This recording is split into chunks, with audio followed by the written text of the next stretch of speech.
C'est un outil d'aide à la décision. Moi, je m'appelle Linda Pastor, je suis psychologue du travail. L'utilisation du PEPCO se fait à 3 niveaux. Le premier, sur un niveau de validation des entrées en formation, qui est un outil d'aide à la décision sur le potentiel à se développer dans l'industrie. Et deuxième niveau, ce sera plutôt pour les adultes, c'est-à-dire là, on est sur du recrutement à des futurs postes, pareil, industriels, sur des postes en tension.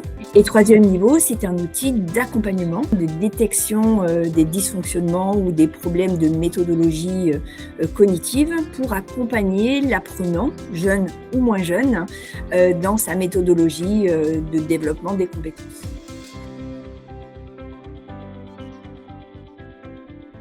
Ces capacités de raisonnement sont quand même essentielles. On ne les a pas toutes, ça s'apprend, mais parfois on a quand même ce potentiel inné. Moi, je m'appelle Linda Pastor, je suis psychologue du travail. En général, sur les critères qu'on va vraiment utiliser par rapport au PEPCO, déjà le premier critère, c'est la capacité d'apprentissage. C'est-à-dire cette flexibilité cognitive, elle va nous permettre vraiment de vérifier que l'apprenant arrive à s'adapter aux situations, arrive à comprendre de ses erreurs, arrive à prendre du recul et à faire preuve, je vais dire, de flexibilité dans des situations complexes. Par exemple, quelqu'un qui va travailler dans la sécurité, dans la qualité, donc il va être toujours dans l'amélioration continue. C'est un facteur extrêmement important dans l'industrie. Et l'amélioration continue, c'est aussi une flexibilité, une manière d'apprendre, une manière d'adapter. Donc ça, c'est un critère très très important pour nous, au-delà de sa capacité à apprendre, c'est vraiment sa flexibilité cognitive. Deuxième critère, c'est tout ce qui va être raisonnement, puisque dans l'industrie, on est beaucoup sur du raisonnement, de la rigueur, de la qualité, du suivi de processus, de procédures. Et là, c'est vrai que le test de raisonnement va nous aider, avec d'autres éléments, mais va nous aider vraiment à voir comment l'apprenant raisonne. Est-ce qu'il met du temps? Est-ce qu'il a un raisonnement déductif? Je pense au métier de la maintenance, dans lequel il y a de la résolution de problèmes. On est beaucoup dans de la rigueur, de la maintenance, du montage. Ces capacités de raisonnement sont quand même essentielles.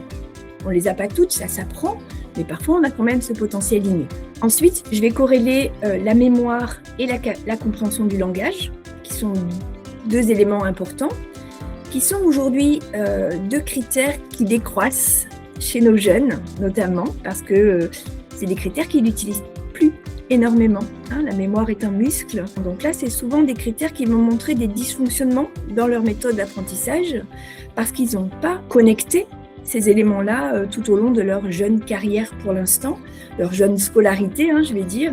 Et on sent bien que c'est des décrocheurs, en fait. Ils n'ont pas l'habitude d'apprendre. Donc ça, c'est des critères importants et qui m'aident aussi à diagnostiquer les dysfonctionnements, dyslexie, dysprasie. Or, c'est juste un outil qui me permet d'échanger avec l'apprenant et souvent, on ne se trompe pas. J'utilise également l'imagerie spatiale parce qu'on a beaucoup de plans, on a beaucoup de conceptions dans lesquelles l'imagerie spatiale est essentielle, le repère dans l'espace. Et le dernier critère, c'est tout ce qui va être stratégie, planification, puisqu'on est aussi sur des métiers de préparation, d'organisation, de gestion de projet, dans lequel planning, etc., ordonnancement, sont des éléments essentiels dans la production industrielle.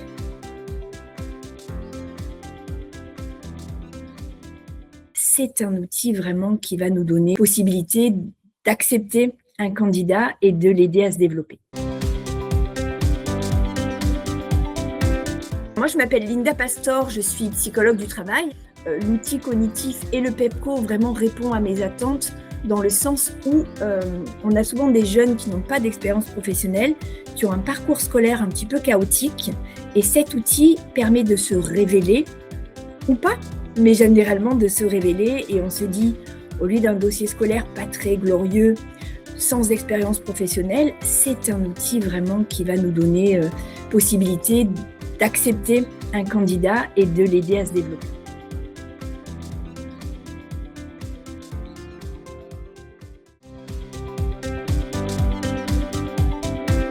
Moi, je m'appelle Linda Pastor, je suis psychologue du travail. La vision RH, on va se baser sur la personnalité, le parcours scolaire, la réussite. On va faire entrer les gens dans des cases sans forcément prendre en compte le potentiel. Et le potentiel est hyper intéressant parce que c'est aussi un levier de motivation, un levier d'engagement sur lequel, quand une personne a un potentiel qui n'est pas exploité, qui n'est pas valorisé, c'est une personne qui peut s'éteindre et ne pas utiliser ce potentiel pour évoluer. Le potentiel, c'est vraiment une source de développement, avec la motivation, évidemment, mais c'est une source de développement des capacités à comprendre, à évoluer, à s'engager, à se motiver et à développer ses compétences. Un débutant, il n'a pas tous ces éléments-là, qui a parfois pas les codes aussi de nos langages entreprises. Le potentiel est hyper révélateur de ce qu'il va pouvoir faire avec un accompagnement, c'est sûr, il n'est pas prêt à l'emploi. Et sur nos métiers en tension, sur des métiers dans lesquels on a du mal à recruter, il faut recruter sur ses potentiels. Il faut accompagner, former, mais recruter sur ces potentiels qui sont bien plus révélateurs pour moi que d'autres critères. Après, on va corréler plusieurs critères que simplement le potentiel d'évolution. Mais en tout cas, c'est quand même pour moi une démarche et une source prioritaire dans l'analyse du profil. Et après, on va ajouter tous les autres leviers qui vont confirmer ou pas cette source.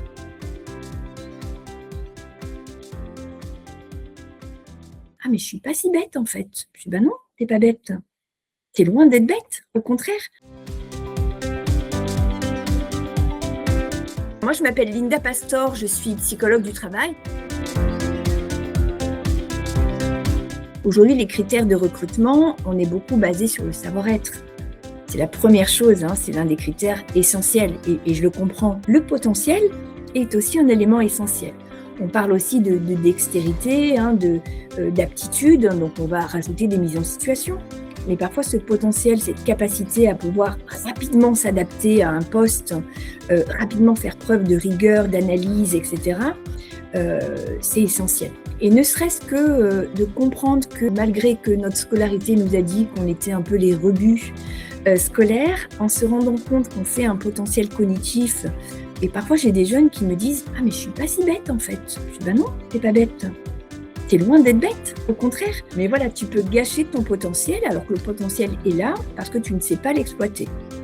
Nous, les psychologues, on arrive à exploiter ce potentiel pour être un levier aussi de motivation et amener la personne à prendre conscience que oui, elle ne rentre pas dans les moules de certains éléments, mais elle a aussi d'autres choses à apporter. Après, on retravaille les savoir-être aussi, on ne laisse pas être absent, manquer de rigueur, etc.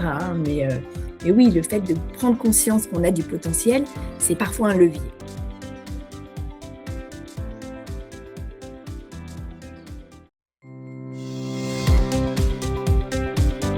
Moi, je m'appelle Linda Pastor, je suis psychologue du travail.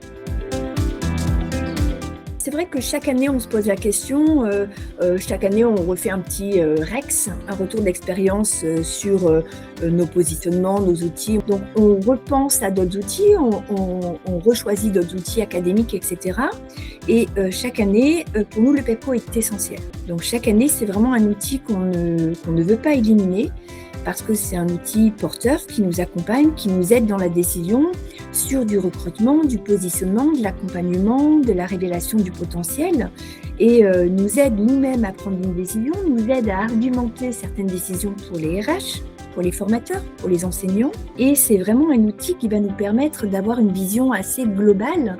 Et je vais même l'utiliser, cet outil, non pas dans le résultat cognitif en pourcentage, je vais également l'utiliser pour sa manière au candidat de prendre conscience, connaissance, comment il s'est adapté face à l'outil informatique, face à la souris.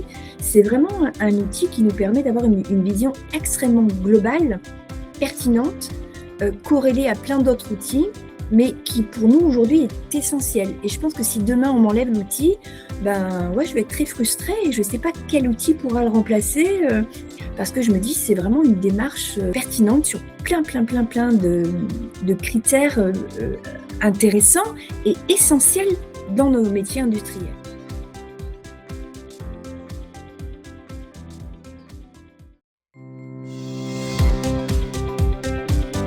Moi, je m'appelle Linda Pastor, je suis psychologue du travail.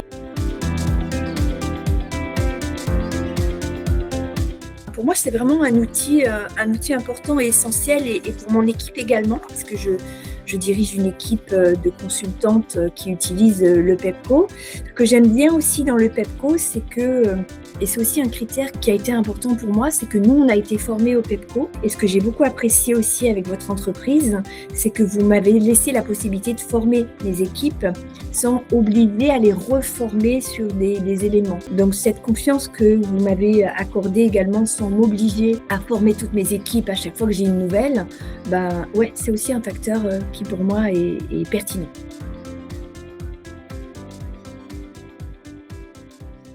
Et il s'est avéré qu'ils n'étaient pas du tout adaptés au poste. Moi, je m'appelle Linda Pastor, je suis psychologue du travail.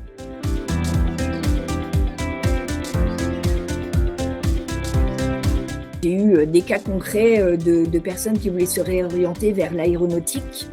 Et l'aéronautique est extrêmement exigeante d'un point de vue cognitif, puisqu'on est dans la surqualité, et je prends le terme de manière consciente. Et parfois, on a des potentiels qui ont un peu du mal à comprendre, à avoir cette flexibilité cognitive rapide. Je parle de rapidité, mais également de conscience, où ils ont du mal à comprendre vraiment le raisonnement de différentes actions pour travailler dans des métiers assez exigeants.